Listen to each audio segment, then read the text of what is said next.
The Santa Monica Civic Auditorium stood 3 blocks from the Pacific Ocean, and on the evening of March 14, 1979, every one of its 3,200 seats held a body. The air inside carried the specific weight of a crowd that had been waiting since before sundown. A charity gala for the United Martial Arts Council had drawn practitioners from 14 disciplines and 4 continents. The stage was wide and bare.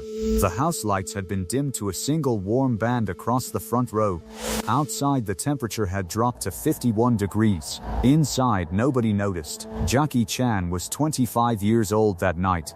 He stood 6 feet even and weighed 187 pounds of trained muscle built across 2 decades of Hong Kong film sets and Peking opera training that had begun when he was 7. He held a black belt in Hapkido, a working knowledge of judo, boxing and wushu, and a reputation among stunt coordinators in 3 countries as the most technically complete physical performer alive. His film career had already produced 11 pictures. His English was limited, but his body spoke every language a room like that one understood. He had been invited as a guest of honor. He had been placed in the 3rd row center. What would happen in the next 14 seconds measured from the moment he stepped onto that stage, would be repeated in martial arts schools from Brisbane to Bristol for the next 4 decades. Some details would change in the retelling. The crowd count would rise. The duration would shrink. The words spoken would shift slightly at the edges, the way words always do when they travel through time without a recording. But the core of it would remain, because the people who were there did not forget. Nobody who was in that room on that evening forgot what they saw. They were watching history without knowing it. And history has a way of burning itself into the memory differently than ordinary time. He has already lost. He just does not know it yet. Jackie Chan's reputation that evening was not constructed from rumor. The auditorium's program, printed on cream card stock and distributed at the door, described him in 2 sentences: a performer of exceptional physical discipline, trained in the classical Chinese tradition. What the program could not convey was the specific quality of the way he moved through a crowd. He moved as men move when they have been hit many times and know exactly how it feels and are not afraid of it. He moved as men move when their bodies have been their instrument since childhood, and the instrument has never failed them. He had demonstrated his abilities earlier that evening during the pre-gala exhibition. The exhibition had run 40 minutes and featured practitioners from 7 schools. Chan had gone 3rd. He had worked for 6 minutes without a partner, moving through a wushu form that combined striking combinations with aerial transitions, each landing absorbed cleanly at the knee. The tournament director, a man named Gerald Farrow, who had been running sanctioned events for 19 years, had set down his clipboard and not picked it up again until Chan had finished. A journalist from Black Belt magazine named Thomas Reardon had written 3 lines in his notebook and then stopped writing and simply watched. A stunt coordinator named Phil Nielsen, who had worked on 17 productions and seen performers on 4 continents, had leaned over to the woman sitting next to him and said nothing. He had simply exhaled. The crowd had responded to Chan's exhibition with something longer and quieter than applause. There is a specific kind of response a skilled crowd gives to a genuinely superior performance. It is not the loud immediate reaction, it is the silence first, the pause where the room recalibrates what it believed was possible, and then the sound arrives a half-beat late as though the applause needed a moment to find its footing. That was what happened. After the exhibition, Chan had returned to his seat in the 3rd row. He had accepted a glass of water from an usher and drunk half of it. He had listened to the MC introduce the evening's tribute program. He had sat quietly. The man next to him, a judo instructor from Pasadena named Ray Sumida, had offered a compliment in slow English. Chan had nodded and said thank you. He had placed his hands in his lap and watched the stage. The tribute portion of the program ran for 30 minutes. There were 3 speakers. The second speaker was a former tournament champion who now ran a chain of schools in the San Fernando Valley. He was articulate and well-dressed and clearly comfortable with a microphone. He spoke for 11 minutes about the lineage of American martial arts competition and where he believed it was headed. It was during the Q&A that followed the 3rd speaker that the evening changed.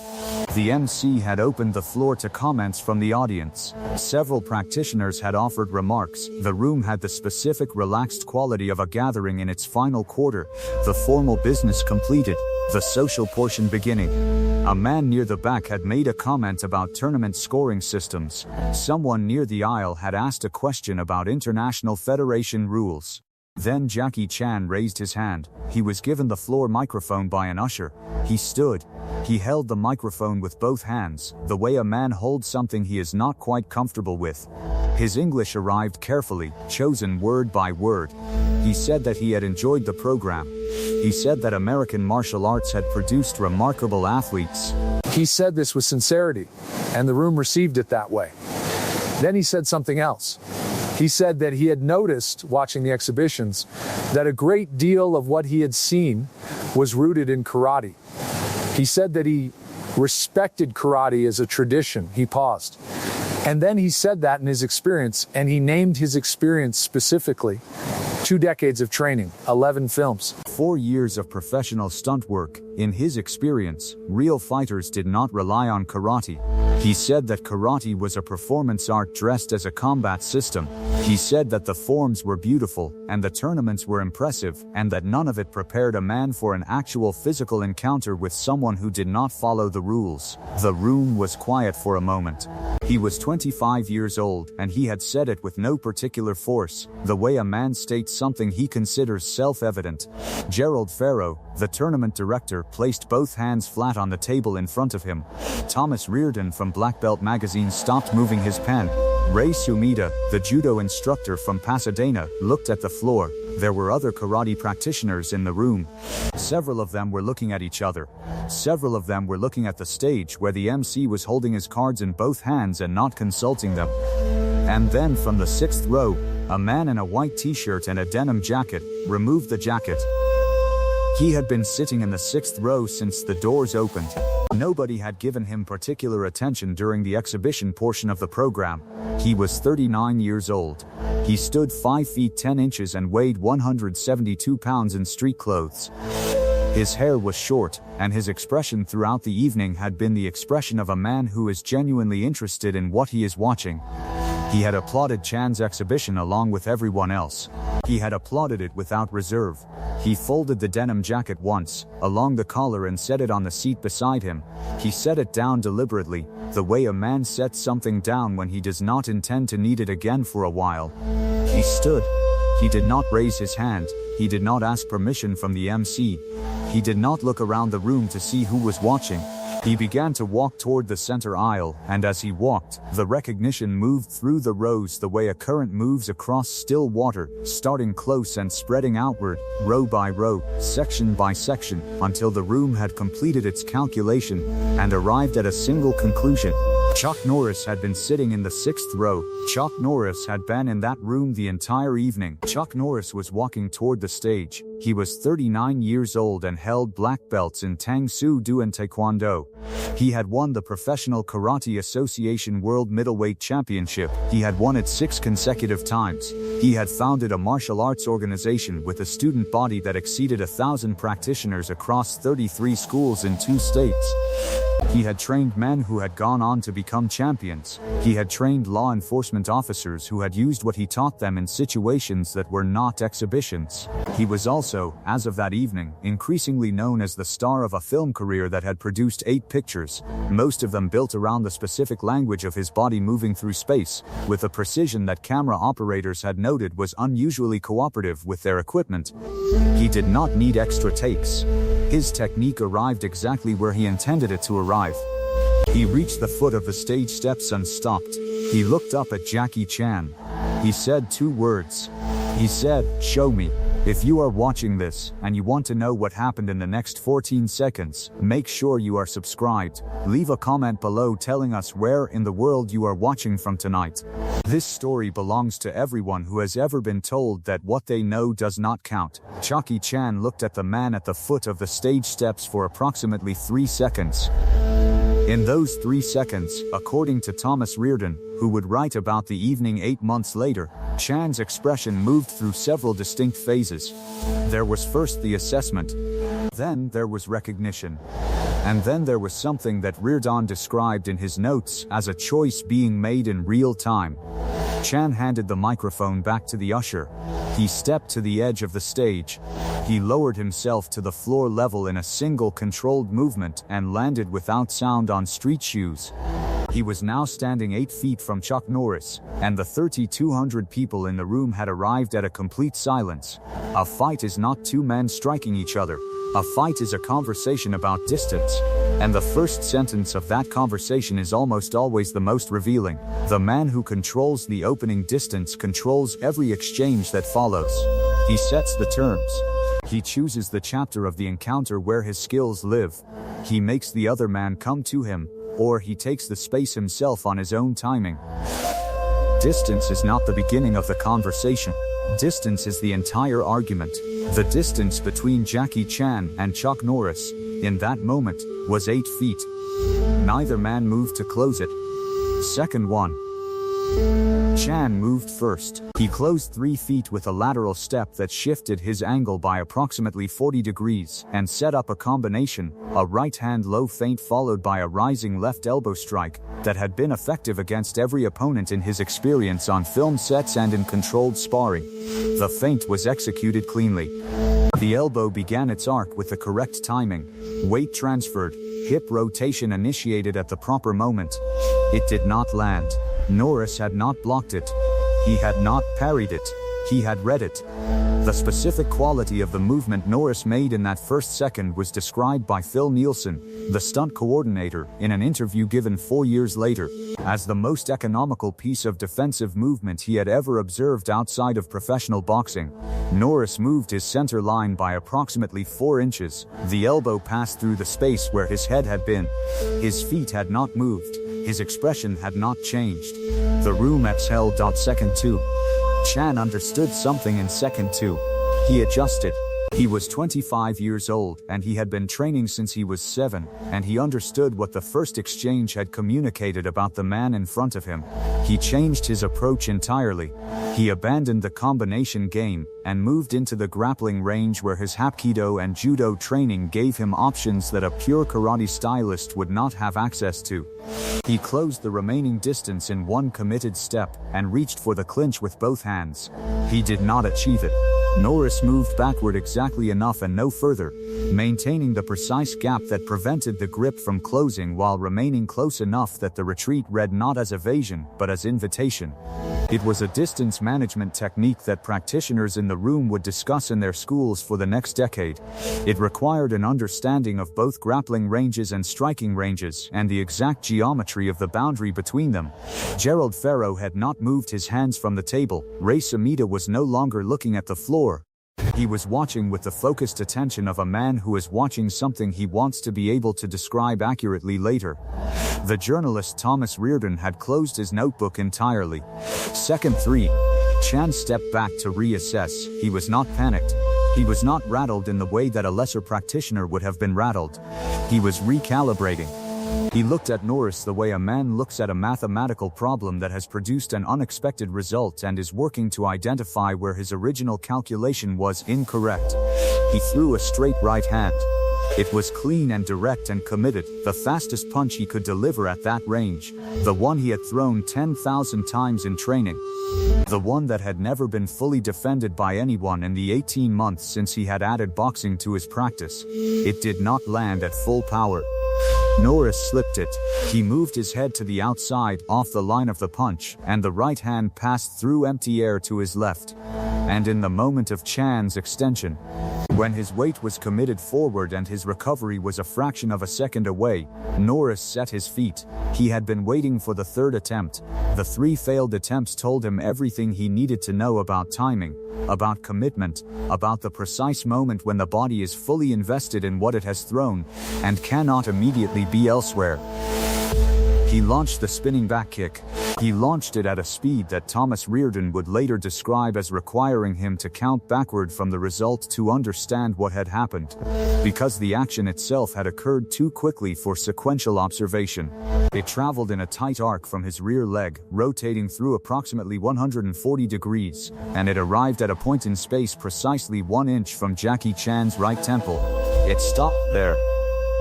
It stopped as if it had encountered a wall. The foot was extended, the heel presented forward, the leg fully locked, and the distance between the point of the foot and the side of Jackie Chan's head was 1 measured inch. Norris held it there for 2 full seconds, long enough for every person in the row nearest the action to see it clearly, long enough for the calculation to be completed by every trained practitioner in the room. If that kick had continued 1 inch further, the conversation would have ended. It did not continue. Norris withdrew the leg cleanly and set his foot down. He stepped back to 8 feet. His breathing was unchanged. His hands were at his sides. He was looking at Jackie Chan without particular expression. Then he did something that Phil Nielsen would describe as the detail he remembered most clearly, more clearly than the kick itself. He extended his right hand, not upward, not sideways, not in the posture of a man offering a sports gesture after a competition. He extended it level, palm up, the way a man extends a hand to help another man to his feet. Even though Jackie Chan was standing, even though no one had fallen. The gesture was not about falling. It was about something else. Jackie Chan looked at the hand for a moment. Then he looked at Norris's face. Then he reached out and took the hand with both of his. Norris leaned forward. He said something close to Chan's ear in a voice that did not carry to the nearest row. Whatever he said took approximately 4 seconds. When he finished, he stepped back and retrieved his denim jacket from the seat in the 6th row where he had left it. He folded it once more. He put it on. He walked back up the aisle toward the rear of the auditorium. He did not look back. 3 people touched his shoulder as he passed. Gerald Farrow, from the table at the side. A woman near the aisle in the 9th row whose name nobody present that evening could later recall with certainty.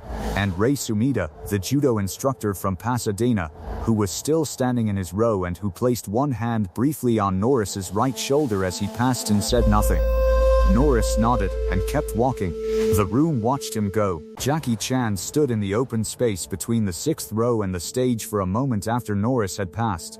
Then he walked back to his seat in the 3rd row. He sat down. He picked up the glass of water the usher had left for him and drank the rest of it. The fork in the road arrived quietly, the way it always does. There were journalists in the room and practitioners with schools of their own, and each of them had a version of the evening that they would carry back to their students. Jackie Chan had a choice about what version he would offer. A man at that fork can choose honesty, which costs him something in the short term and builds something durable over time. Or he can choose the careful reframe, the story that preserves the original position, the version where the result means something other than what it appeared to mean. Both choices have consequences that compound over years. Chan chose the first path. In the weeks that followed, he told the story without softening the edges. He told it to people in Hong Kong and to journalists and to other practitioners he respected. He said that he had made a statement that evening that he had believed completely. That he had believed it because his training had not yet taken him to the place where he understood what the statement was missing. And that 14 seconds of standing 8 feet from Chuck Norris had adjusted his understanding permanently. He said this not once but consistently, in different rooms to different people over the following months and years. Practitioners from 14 schools were in the Santa Monica Civic Auditorium that night.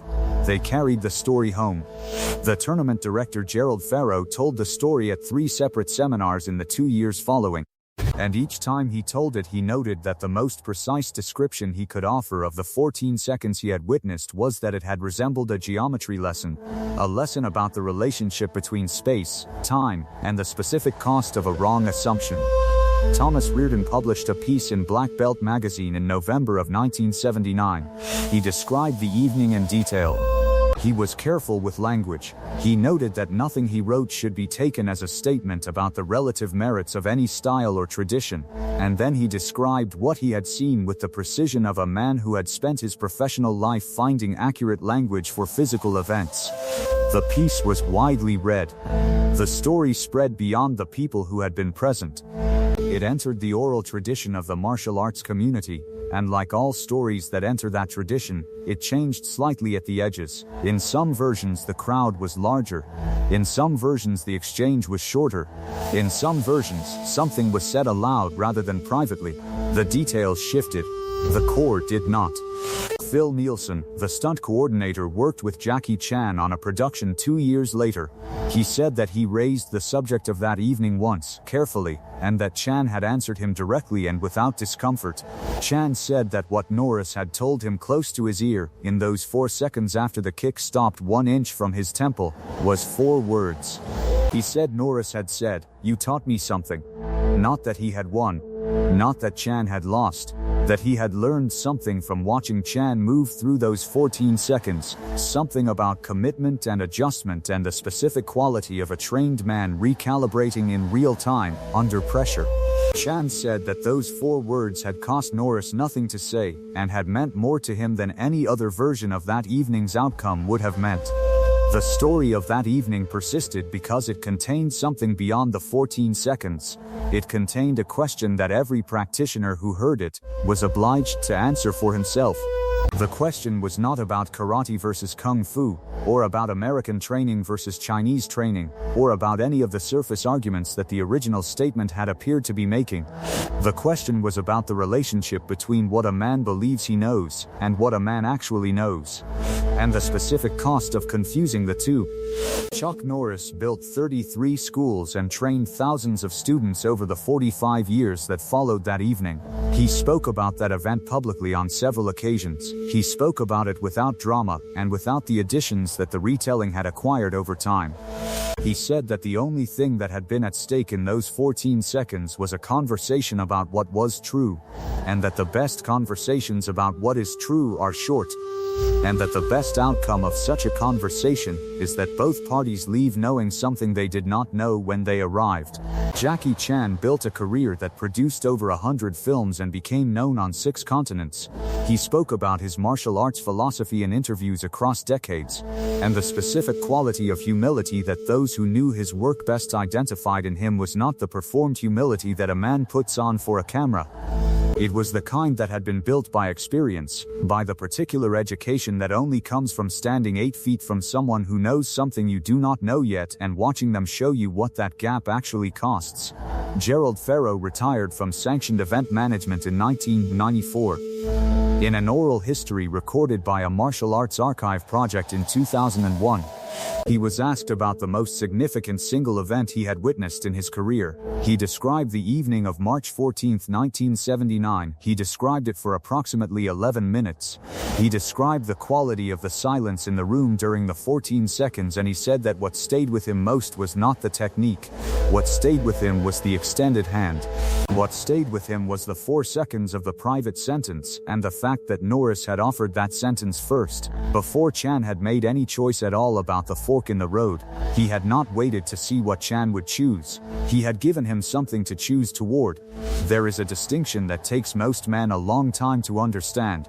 The distinction is between proving something and demonstrating something. Proving something is a transaction with an audience. Demonstrating something is a gift to the person standing in front of you. The two look identical from the outside for exactly the duration of the event. Afterward, they diverge completely. One of them builds schools, one of them builds careers. One of them produces 4 seconds of private words that a man carries in his memory for decades and passes on with care. The light in the Santa Monica Civic Auditorium kept falling on the floorboards after Chuck Norris walked up the aisle and out through the rear doors. The ushers began collecting programs from the emptying rows. The traffic on Pico Boulevard had not paused. A delivery truck was making its rounds 3 blocks north. The ocean was doing what it always does. The world was indifferent, as it always is, to what had just happened inside of it. That indifference is not nothing. It is part of the lesson. The things that matter most in a life rarely announce themselves with appropriate ceremony. They happen in rooms with programs on cream card stock and ushers and glasses of water and a crowd that has been waiting since before sundown. And then they are over, and the crowd files out, and the story begins.